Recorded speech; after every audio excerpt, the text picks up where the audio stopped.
কি হয় 26-হে দেখা পাব। 26-ৰ গেম প্লেন আৰম্ভ হৈ গৈছে। 26-ৰ কাৰণে মই আৰু এই যে ডিচেম্বৰৰ পৰা ওলাম। নৱেম্বৰ মাহটো অলপ কাম কৰিম বিটিচিৰ কাৰণে। বহুত কাম বাকী আছে আমাৰ। ডিচেম্বৰৰ পৰা ওলাম আৰু। কিন্তু এজন মন্ত্ৰীয়ে বহুত কম সময় পাব।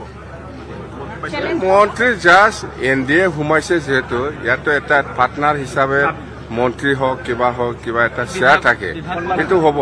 যেনেকে আমিও এতিয়া দিম বিজেপিৰ 2জন EM দিম আমি আৰু ডেপুটি স্পিকাৰ দিম আমি এনেকুৱা আপোনালোকে নাজানে আমি এনেকুৱা মানুহ বিপেপ দলে আমি এনেকুৱা ল'বও জানে দিবও জানে। 2জন EM ঠিক হৈ গৈছে বিজেপিৰ। ল'বও জানিব লাগিব দিবও জানিব লাগিব কথা এইটোৱে।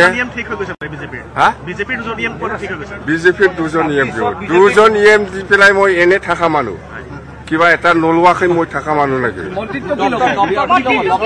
ডক্টৰ কি হয় নহয় এইটো এই 4-5 মাহ মন্ত্ৰীৰ কাৰণে আমাৰ ইমান ডাঙৰ ইছ্যু নহয়।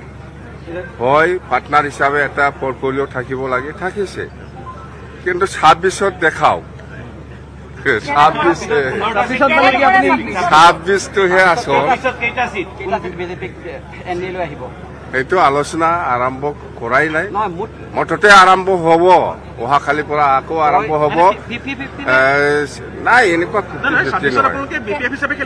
তাৰমানে আমি এনেকুৱা আপোনাক 1 টকা দি পেলাই 2 টকা লোৱা মানুহ মই জানে এইবিলাক চাব।